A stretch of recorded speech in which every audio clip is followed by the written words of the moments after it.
Jessie. I'm a science-y math kind of person, and yet I work at the Getty, famous for its art and culture. Ooh, Hercules. So I decided to go on a quest to learn about art and discover all I can about becoming artsy. When I walk through this gallery, my imagination sweeps me away to a time hundreds and hundreds of years ago, before electricity. It's dark, it's intimate, it's like dusk in the Middle Ages. This gallery feels bright, like morning in Impressionist France. And while the bright and dark lighting of these galleries isn't meant to evoke the time periods of the art they hold, it also isn't an accident. It's the product of complex scientific calculations and experiments that analyze the various components of artworks, all in service of maximizing the lifetime of the art, so that people like you and I can enjoy it and observe it for years to come. So, how might a scientist best determine gallery lighting based on the composition of a painting? I've recruited Michael Dutre, conservation scientist at Getty's Conservation Institute, to help run an experiment. We have these two samples. Yes, so here we have two samples of different dyes of different light sensitivity. These samples contain two common synthetic dyes, solvent red 40 and acid green 25. Michael and I will be subjecting these two samples to an accelerated aging experiment to simulate what an artwork using these same dyes might look like after 10 years in a typical art gallery setting. So in the next 24 hours, as these age, most of this colorant should be destroyed. Oh wow, because that one's so bright and rich. But first, like any good scientific experiment, we are going to include a reference standard. These are blue wool cards. Often when you're doing an aging experiment, you include one of these. So it's different types of dyes, and based on which ones fade and which ones don't, you know what sort of stability the different pigments or materials will have. With our samples in hand, Michael and I are off to run our experiment using a high-tech aging machine called a weatherometer. A weatherometer? Yes. That's literally what it's called? That's awesome. Yes. A weatherometer. Because there's many types of aging devices. Some of them are just ovens, just like you have in your kitchen. But this is no oven. This is the Atlas CI4000 Xenon Weatherometer. Simulate a range of humidities like rain and fog. Try reproducing sunlight with our Xenon Arc Bulb. Or even other light. The Weatherometer can even simulate temperature change. So we can set the temperature, we can set the humidity. For our experiment, we are simulating indoor gallery conditions, so low humidity and about room temperature. Lastly, Michael is changing the lighting parameters to reflect gallery conditions by setting it to a specific wavelength on the electromagnetic spectrum. So it's supposed to be at 420 nanometers. We'll get the cannabis audience. Next, we place our samples and our blue wool standard inside the weatherometer, facing the fancy light bulb inside. Seal the chamber.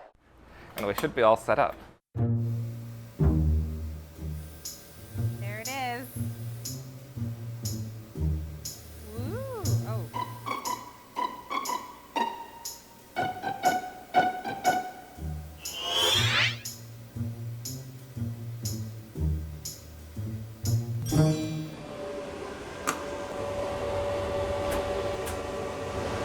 Okay. Wow. Yeah. One that's white was the pink one. Yes. And you can also see we've got a little bit of condensation on this sample. These are drips of water that you can see. So this is our blue wool standard. The blue wool one has faded quite a bit, which it's designed to. So this was about a decade of gallery exposure equivalent. 10 years, okay. And just a reminder, that is blocking all UV light. Yes. And this would be very moderate light levels that we're simulating. Okay, so we are taking the frame off of... Yeah, we can already see. And that's the back. Slide it out. We can really see the effects of even... So dramatique. Not that much light exposure in the grand scheme of things. Lots of us have posters we bought 10 years ago. Right, and all of that beautiful bright pink would be gone. Unless they were more intentionally made with the future in mind. For other colorants, 10 years is nothing. Yeah, this seems like it was fine. Pigments and dyes, also called colorants, are made up of chemical elements which react differently to energy in individual photons of light. For some colorants, even a small amount of light is enough to change its chemistry and hence its color. In our experiment, the specific pink dye we used was more susceptible to that chemical change than the green dye. But what can scientists do with this kind of information, and how does it relate to art? It helps us to estimate what the life of the artwork is going to be. If this color was significant to the artist's message, then we know in 10 years it's going to be mostly gone. So we have to think about that when we're displaying it. I mean, this is a lovely color, but if the artist is happy with a slightly different pink, this is where we can come in and say, this one is only going to last this long, this one will last much longer.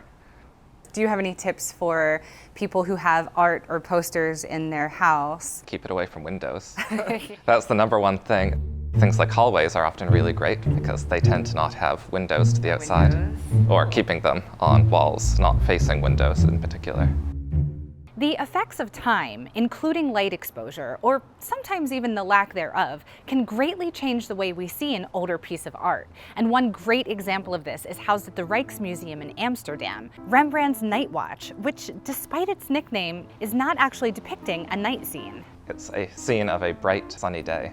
Really? Yeah, it was the varnish that made it look dark and gloomy. We have this idea of what a historic painting is supposed to look like. Yet often that idea doesn't line up with the original intention. One of my favorite examples of this is the idea of pristine ancient white marble. In ancient Rome, white marble wasn't displayed, it was all brightly painted. All the skin would have been flesh-toned, all the tunics would have been bright and colorful. But the opinion in the 19th century was that these marbles should be white and pristine, so they scraped off any remaining paint. Even though that wasn't the true aesthetic of the Roman times. No, like all the Parthenon marbles would have been fully painted. Wow. Our thoughts of what the past looked like do not match what the past actually looked like. This seems to be a recurring theme in the last few episodes of Becoming Artsy. Our thoughts of what the past looked like do not necessarily match up with what the past actually looked like. From the nostalgia for medieval jousting to inequity in anatomical illustrations, from attempting a 700-year paint recipe to the chemical changes that occur in paints after light exposure, I'm learning that you truly have to press beyond what you see in order to get a more complete picture of how an artwork reflects the history that it represents.